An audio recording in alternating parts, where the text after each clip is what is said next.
अक्सर हम लोग ना सुनते आए हैं, जब भी धर्मों का ज़िक्र होता है तो उसमें एक यही ज़िक्र होता है कि हिंदू, मुस्लिम, सिख, ईसाई सब आपस में भाई-भाई। इनके बीच में एक धर्म और है, बौद्ध धर्म, जिसकी बहुत सारी मान्यताएँ हैं, जिसके बारे में बहुत सारी विवादित स्टेटमेंट भी रही हैं। और एक वक़्त के बाद जो महात्मा बुद्ध थे वो भारत में पैदा हुए, बिहार में बोधगया में, जहाँ बताते हैं कि उनको ज्ञान मिला। और लेकिन वो धर्म भारत से धीरे-धीरे लुप्त हो गया। तो उसके धर्म के बारे में मैं बैठा हूँ धर्मपाल मलिक जी, गुरुजी के पास जींद में, तो उनसे डिस्कस करेंगे कि सबसे पहले तो यही है गुरुजी कि बौद्ध धर्म है जो वो भी बहुत बड़ा धर्म है, बहुत सारे देशों में माना जाता है, मगर भारत में पैदा होके भारत में लुप्त कैसे हो गया? देखिए, बौद्ध धर्म जो नहीं वो दुनिया का चौथा सबसे बड़ा धर्म है। अच्छा। ईसाई, इस्लाम और हिंदू धर्म के बाद बौद्ध धर्म जो नहीं वो चौथा दुनिया का बड़ा धर्म है। ठीक है। और जो नहीं साउथ ईस्ट एशिया के अंदर जो नहीं बहुत से देश जैसे श्रीलंका है, नेपाल है, चाइना है, भूटान है, बर्मा है, थाईलैंड है, कोरिया है, वियतनाम है, जापान है, मंगोलिया है, इनके अंदर बौद्ध धर्म पाया जाता है।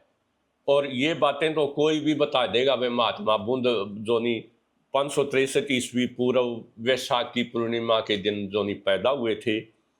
और कपिल वस्तु जोनी उनका वो जगह थी, वो कपिल वस्तु का राजा था। लुम्बिनी के जंगलों के अंदर उनका जन्म हुआ था। उनकी माता का नाम माया देवी था, पिता का नाम शुद्धोधन था। उनकी 16-17 साल की उम्र में शादी भी कर दी। पत्नी का नाम यशोधरा था। एक लड़का भी हो गया जिसका नाम राहुल था।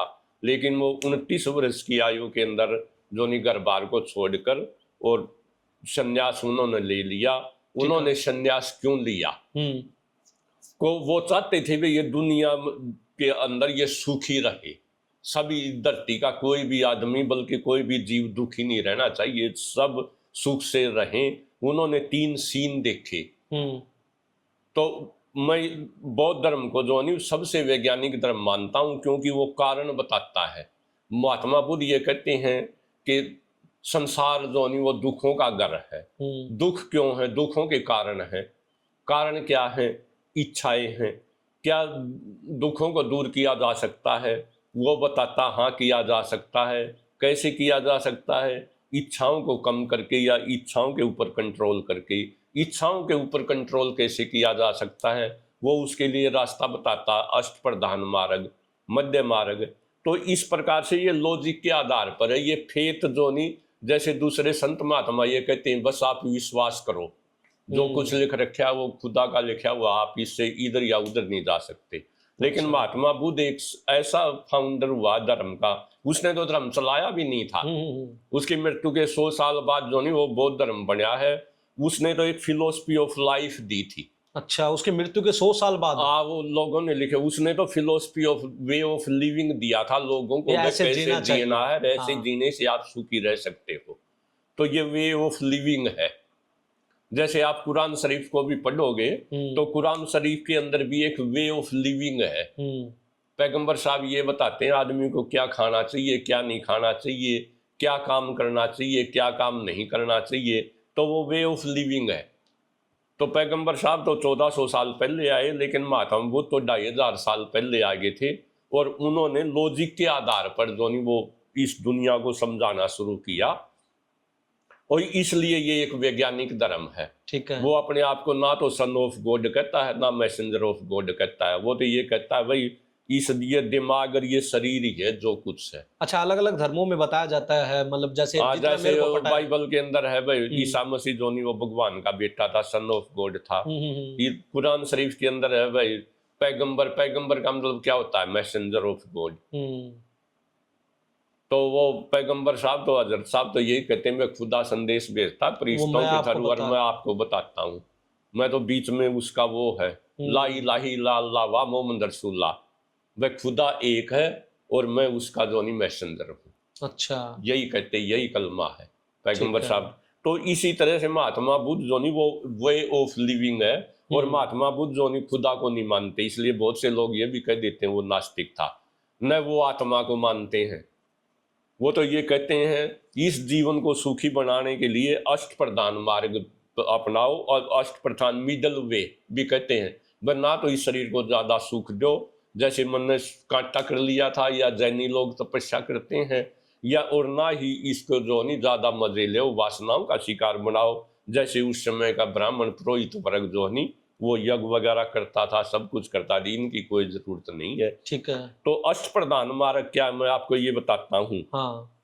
राइट व्यू, शुद्ध सोच, जो है आदमी की सोच साफ सुथरी और बिल्कुल सीधी होनी चाहिए। ठीक है। और संकल्प, राइट थॉट, उसके विचार जो नहीं वो पॉजिटिव होने चाहिए, नेगेटिव विचारों का नहीं होना चाहिए। आदमी दूसरों को लिव एंड लेट लिव, जियो और जीने दो। तो उसका जो नहीं ये होना, शुद्ध वचन स्पीच, अपनी वाणी से कभी भी गलत नहीं बोलना चाहिए। जैसे कबीरदास जी कहते हैं, ऐसी वाणी बोलिए मन का आपा मन का खोए आपा और उनको खोए। शीतल करे, आप भी शीतल होए। हाँ। तो इसी तरह से जो नहीं महात्मा बुद्ध जी ये कहते हैं, भाई वचन से जो नहीं किसी को भाषा से ऐसी भाषा नहीं बोलनी चाहिए जो नहीं दूसरों को दुख का कारण बनो या दूसरों को तकलीफ दे। शुद्ध आचरण, राइट एक्शन, चोरी ठगी नशाखोरी इनसे बचना चाहिए आदमी के। जो नहीं वो एक्शन उसके शुद्ध होने चाहिए। राइट लिविंग, जो उसकी कमाई के साधन हुए भी साफ सुथरे होने चाहिए। शराब का व्यापार नहीं करना चाहिए, कसाई नहीं, पशुओं का वध नहीं करना चाहिए। तो इसी तरह से शुद्ध पर्यटन, उसके लिए कोशिश जो है नहीं वो आदमी को अच्छे तरीके से अपने कामों को सिद्ध करने के लिए उसकी पॉजिटिव सोच होनी चाहिए। राइट माइंडफुलनेस, स्मृति, भाई उसमें जो है नहीं आदमी अच्छा ही सोचे, अच्छा ही काम करे, आदमी के जैसे विचार होंगे वैसा ही वो होगा। ठीक है। और राइट माइंडनेस, मेडिटेशन, समाधि। समाधि का मतलब भगवान जो नहीं महात्मा वो किसी भी देवता का या भगवान का नाम नहीं बताते जिसका सुमरण करो। अच्छा। बल्कि वो तो मेडिटेशन का मतलब वही है, एकांत में बैठकर इस दिमाग में ये सोचो भाई आगे बढ़ने का रास्ता क्या है, ये दुनिया सुखी कैसे रह सकती है, ये जीवन सुखी कैसे, इसी का नाम ही मेडिटेशन है। तो वो अष्ट प्रधान मार्ग देते हैं और जो नहीं उसके ऊपर साइंस के ऊपर आधारित है। महात्मा बुद्ध ये भी कहते हैं आदमी के काम जो नहीं वो बढ़िया होने चाहिए। As you sow so shall you reap, जैसा आप बोगे वैसा ही काटोगे। यही न्यूटन का थर्ड नियम है, action and reaction are equal and opposite to each. भाई जिससे गेंद जितनी तेजी से मारोगे उतनी तेजी से उल्टी आएगी अपोजिट में। तो यही महात्मा बुद्ध जो कहते हैं भाई अच्छे कर्म करोगे तो अच्छे रिजल्ट आएंगे, बुरे कर्म करोगे तो बुरे रिजल्ट आएंगे। तो इसलिए ये एक साइंटिफिक धर्म है। और वो जो नहीं ये कहता है वे खुद के दीपक खुद बनो, खुद विचार करो, जिस दिमाग से काम लो। पर ये जैसे मैंने पूछा कि भारत से लुप्त कैसे हो गया? अब भारत से लुप्त कैसे हो गया? ये बौद्ध धर्म जो नहीं भारत के अंदर बना। हाँ। यहाँ का जो नहीं हमारा पुरोहित वर्ग जो है नहीं वो एक्स्ट्रा ऑर्डिनरी कलेवर है। अच्छा। बहुत ज्यादा चालाक है। हाँ। यहाँ का ब्राह्मण, इस देश का ब्राह्मण कभी भी देश में पढ़ने के लिए नहीं गया। अच्छा। कोई आया तो उरे आया। यहाँ तो तकसीली अल्लाह जैसी यूनिवर्सिटी, नालंदा जैसी यूनिवर्सिटियां थी। नालंदा यूनिवर्सिटी के अंदर बिहार के अंदर 10,000 स्टूडेंट थे, 1510 टीचर थे। अच्छा। तो उस जमाने में भी यह एजुकेशन इस देश के अंदर थी। तो ब्राह्मण जो थे नहीं उन्होंने महात्मा बुद्ध को भी एक अवतार बना दिया। अच्छा। शंकराचार्य और कुमार भट्ट ने जब इसके हिंदू धर्म के अंदर रिफॉर्म किया 8वीं 9वीं सदी में, तो उन्होंने महात्मा बुद्ध को जो है नी एक हिंदू धर्म का ही अवतार बना दिया। अच्छा। इसलिए और जो अधिकतर बातें हिंदू धर्म से ही ली गई थी महात्मा बुद्ध ने भी, इसलिए हिंदू धर्म के अंदर बौद्ध धर्म हिंदू धर्म के अंदर ही समा गया। इसलिए भारत से में अंदर बहुत कम हो गए बुद्ध धर्म को मानने वाले। लेकिन 1956 में डॉक्टर अंबेडकर ने अपने 4 लाख अनुयायियों के साथ बौद्ध धर्म को धारण किया। और अब कुछ लोग नहीं सारे संसार के अंदर ही अगर सबसे ज्यादा स्टडी की जाती है यूरोप के अंदर और अमेरिका के अंदर, वो बौद्ध धर्म के ऊपर की जाती है। अच्छा। क्योंकि बौद्ध धर्म जो नहीं लॉजिक और रीजनिंग पर आधारित है, फेथ पर आधारित नहीं है। ओके। इसलिए एक वैज्ञानिक धर्म तो जैसे मतलब हिंदू में है, मुस्लिम में है, कास्ट है, तो बौद्ध धर्म में भी कास्ट है? नहीं, बौद्ध धर्म के अंदर तो नहीं, वह महात्मा बुद्ध जो नहीं वो जाति पाति से ऊपर उठे हुए आदमी थे। उस टाइम भी समाज के अंदर छुआछूत भी थी, जातियां भी थी। लेकिन महात्मा बुद्ध ने अपने जो नहीं वो जो मठ बनाए उनके अंदर किसी भी जाति का जो नहीं बगैर किसी भेदभाव के भिक्षु बन सकता था। उन्होंने जो नहीं दलित वर्ग के लोगों को भिक्षु भी बनाया, दलित वर्ग की औरतों को और दूसरी राजरानियों तक को जो नहीं वो भिक्षु नहीं बनाया। और वहीं उसी के अंदर रहते थे वो मठ के मठ अंदर। मठ था ना पूरा। कोई न छुआछूत थी, न अच्छा। कुछ नहीं था। इसलिए महात्मा बुद्ध जाति पाति को नहीं मानते। वो तो सारे इंसानों की एक ही जाति मानते हैं। वो जाति पाति से ऊपर उठे हुए आदमी थे। लेकिन हिंदुस्तान से जात पात कभी गई नहीं। तो दिख ही रहा है। लेकिन ये है, जैसे मैंने पढ़ा था कि बिहार के बोध गया में उन्हें ज्ञान प्राप्त हुआ था भी, वो क्या इंसिडेंट था गुरुजी? नहीं, वो उसको एक वो जोनी राजा का लड़का था, सारे उसके ठाठ बाट थे। ठीक है। लेकिन उसने सीन देखे, जैसे बुढ़ापे का सीन देखा है, भाई ये दुख का कारण है, बूढ़ा आदमी क्यों होता है। हाँ फिर उसने एक बीमार को देखा, बीमारी भी दुख का कारण है। हाँ। फिर उसने आर्थी को देखा, आदमी मर क्यों जाता है, मृत्यु भी दुख का कारण है। तो इन कारणों को ढूंढे, इन दुखों से कैसे छुटकारा पाया जा सकता है। तो इसलिए उसने तपस्या की जंगलों में, भूखा मर गया, एक उसका जी निकल गया होता भूखे का। पेड़ के नीचे बैठा था, एक सुजयता नाम की लड़की उसके लिए खीर का कटोरा ले आई, और उसने जोनी फिर ये देखा, जान आई भाई इस शरीर को ज्यादा कष्ट देना जोनी वो गलत है। अच्छा। इसलिए मतलब उसने मिडल पाथ अपना, मिडल मार्ग। उसको वो वहाँ 80 दिन तक बैठा रहा, बोध हो गया और विचार करता रहा। उसको जो बोध हुआ, बोध मैंने अवेकंड। ठीक है। जैसे एक कहानी आती है, ये किताब है मेरे पास, ये जिसके ऊपर कई धर्मों के बारे में है। तो ये पीटर आर्चर की है। इसके अंदर बौद्ध धर्म के बारे में भी इसके अंदर ये कहानी दी गई है। वे महात्मा बुद्ध ने जो है नी, इस महात्मा बुद्ध के पास एक आदमी आया, तो उसने पूछा, my friend what are you, he asked the Buddha, are you a god. उसने पूछा कि आप भगवान हो बुद्ध से। उसने कहा नो आंसर्ड बुद्धा। बुद्ध ने कहा नहीं, मैं भगवान नहीं हूँ। तब उसने पूछा are you some kind of magician, क्या आपको जादूगर हो। तो उसने कहा no. The Buddha answered again, Buddha अच्छा are you some kind of magician, no. Buddha ने कहा नहीं, मैं मैजिशियन भी नहीं हूँ। आर यू ए मैन, क्या ये कहा आप आदमी हो। बुद्ध ने कहा नहीं, मैं आदमी भी नहीं हूँ। Well my friend then what are you, तब आप क्या हो। तो बुद्ध ने उत्तर दिया, the Buddha replied I am Buddha, मैं अवेकंड हूँ, मुझे ज्ञान हो गया है भाई ये जीवन है क्या। अच्छा। और ये जीने का तरीका क्या है, मुझे फिलोसफी ऑफ लाइफ मिल गई है। इसलिए बुद्ध का मतलब अवेकंड, जागृत, जागया हुआ, जिसको ज्ञान हो गया। तो ये बुद्ध की इसके अंदर है। ये किताब अच्छी काफी। रिलीजन 101, ये 101 प्रश्न पूछे गए अलग अलग धर्मों के अंदर जो शंकाएं हैं, उनके समाधान के उत्तर हैं।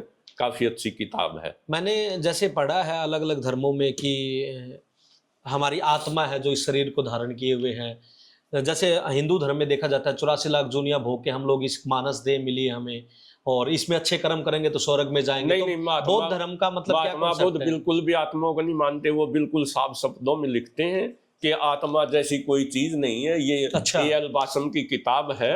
मतलब इसके अंदर पूरा 100 पेज का 103 पेज का चैप्टर दिया गया धर्मों के बारे में। अच्छा। और इसके अंदर बिल्कुल महात्मा बुद्ध साफ शब्दों में लिखते हैं आत्मा नाम की कोई चीज नहीं होती।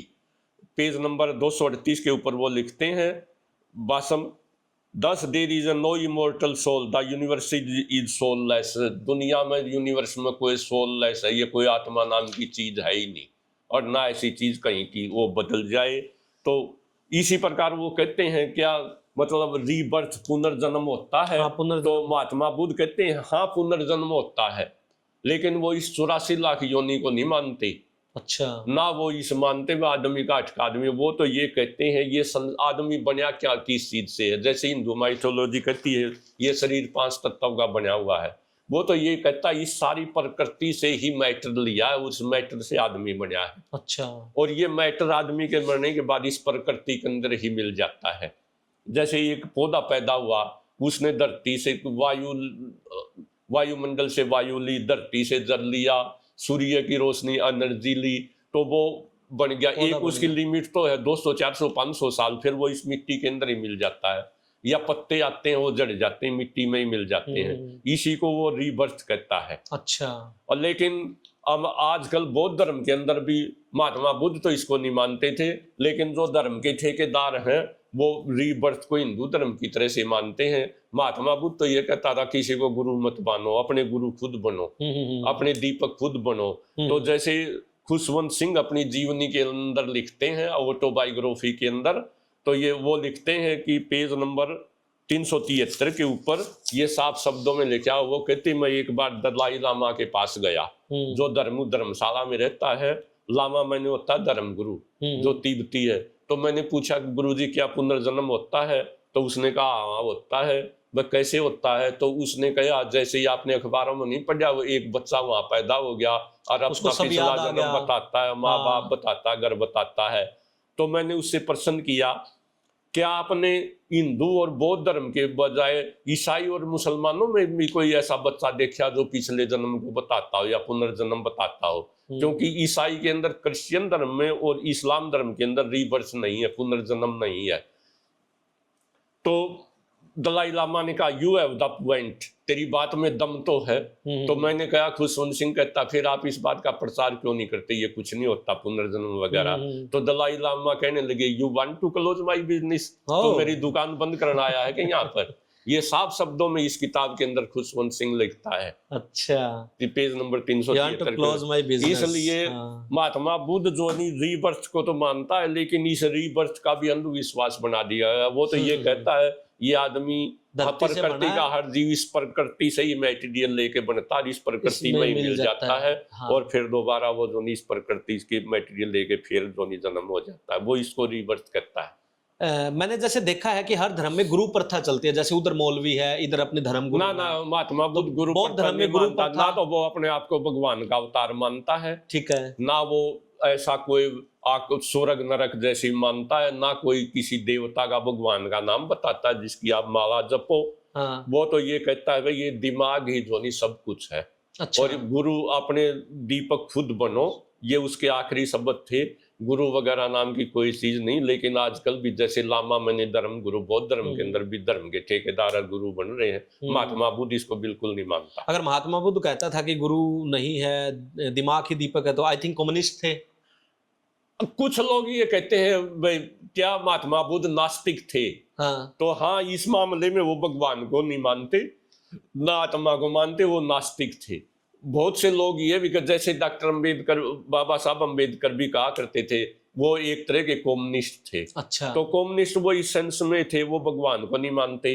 कार्ल मार्क्स, हालांकि वो 563 ईस्वी में पैदा हुए थे और कार्ल मार्क्स 1818 में पैदा हुआ। दोनों के जन्म के बीच में 2381 वर्ष का फर्क है, लेकिन थ्योरी ये लगभग एक जैसी मिलेगी आपको। अच्छा।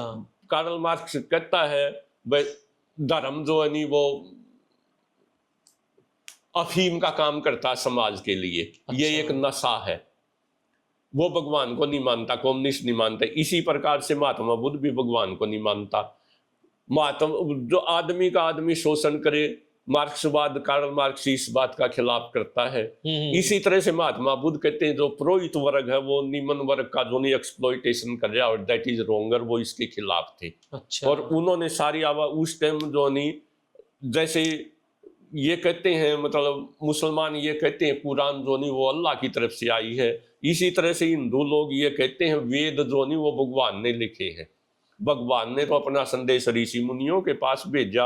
अच्छा। और ऋषि मुनियों ने आगे दिया मौखिक रूप से। ओके। तो ये भगवान के लिखे हुए हैं, तो उसको ये महात्मा बुद्ध इसको नहीं मानता। वो ये कहता है ये वेदों के ऊपर भी, वेदों में जो लिख रखा है ये जरूरी नहीं वो सही हो, आंख मीच के अंधविश्वास मत करो। जो लिखा वो लॉजिक के आधार पर सही है या नहीं है, और वो वेद भगवान की देन नहीं है। संस्कृत भाषा देवताओं की भाषा नहीं है, इसलिए उसने अपना प्रचार लोकल भाषा के अंदर किया, पाली भाषा के अंदर किया, जो उस समय आम लोगों की भाषा थी। अच्छा।